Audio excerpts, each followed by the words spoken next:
I have to preface here, I had mentioned earlier video about my grandfather dying, my uncle, the gentleman that came, and so on and on and on and on and on and on over the years. My mother, as I got older, I started asking questions, probably 16, 18. I started asking questions, and I'll never forget my mother. She said to me, I want you to understand something. If you ever get involved,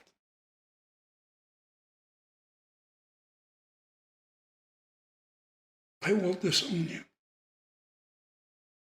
That is not for the faint of heart. That is not something that goes lightly. You get involved, and oh, son, they want you. They want you because you're full-blood Italian. That's the only one you could become a made man. You have to be full-blood. And I was asked 3 different times.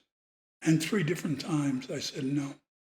And I'm very happy to this day that I did. Because I don't think I'd be making these videos today. Because I probably would have been dead now about 20, 30 years.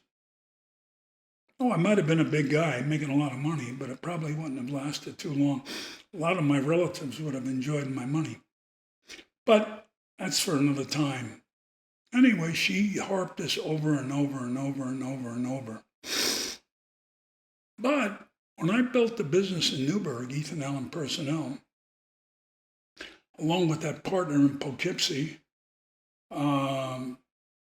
I told you the one over the abortion clinic, 361 Broadway. I came across, totally for whatever by accident, particular gentleman that kind of stood out. One of them was a gentleman that had nothing to do with my grandfather at that time, but he was in like my life, or in the area of my life, Newburgh. Successful person. And I used to work, as I told you, Saturdays, 6 days a week, sometimes Sundays till noon. And I got a call. Gabriel. I said, what? Who's this? He gave me his name. What are you doing? I said, no, I'm working. He said, I want you to come down to the office. Well, when he kind of asks, you really don't say no. So I said, all right. So I went down to the office, and there he is sitting behind his desk and feet up. He said, how you doing? I said, good. Do you need anything? I said, no. Are you busy? I said, no. I told you I was working. I'm going through some files and stuff, seeing what I could do for next week. He said, I want to get a cup of coffee. So he said, you want a cup of coffee? I said, yeah. I didn't know we got on the New York State Thruway, and all of a sudden we were going south, and we ended up in New York City. I looked at him, I said, I thought we were going for a cup of coffee. He said, we are. I said, New York City? Like that was about 80 miles south or so, 80, 85. Went to the Waldorf Astoria.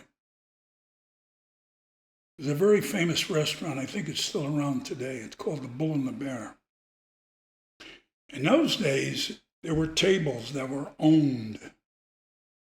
His time, he owned, I think there were maybe, I have no idea, 8 or 10 tables. He owned one of the tables. The tables cost $25,000. That's just to own the table. That's not counting your food and all the other stuff that goes with it. In other words, that's your table. When you come in, that's your table. Well, we walked in, and the maitre d' saw him and went, oh my God, I didn't realize you were stopping by on Saturday. I'm sorry, I have your people at your table. And he said, that's okay. He said, no. If you give me a moment, I'll ask them if they would kindly move. He said, you don't have to. So I was watching, I'm in my 20s. I really don't know what's going on here. Maitre d' went over to the people and asked them if they would be pointed to the gentleman I was with, and he, I guess, basically said, "This is his table. Would you mind if you could move to the next table?" And they did, very nicely, no problem. And we sat down. We had a cup of coffee. They were very, very, very, very nice to him. He said, "You want a dessert or something?" It was only about 11 o'clock, 11:30 in the morning. He said, "You know what? Let's have lunch." So we had lunch, and we spoke for about an hour and a half, 2 hours. And then we went home. I remember this same gentleman sitting in a restaurant in the Hudson Valley, and there were nuns in the restaurant. This is a story that was told to me by a person very, very, very, very close to me. And evidently he overheard these nuns talking that there was a problem with their ambulance. They were in a convent, they have an ambulance, and I guess it was so old it just broke down. The next morning, those people were delivered a brand new ambulance. No name. He didn't put a name on it. Nothing. Probably, my thought, being a business kid, probably was, even then, it was at least 50,000 plus. Nothing. He felt that they needed it, and he wanted to do it. And they were so thankful. They asked, "Who was it?" And he said, the gentleman who delivered it said he'd rather remain anonymous. That was it. But that was him. He was also the same guy. When I was sitting with him in the morning, he said, "Gabe, I got it made, huh? I got everything. Take a look at my house out there. You notice how beautiful it is?" I said, "It's gorgeous." He said, "You notice there's bars on the windows?" I said, "Yeah. Got to keep people out," he said.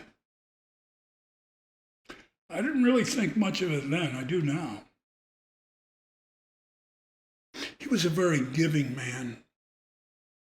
I use him specifically. There are many others which I will tell you. But he was a very giving man. He had two brothers and a sister. His delight was in giving.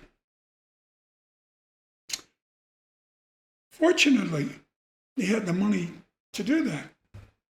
Every Christmas, he bought his sister and his two brothers a brand new Lincoln Continental.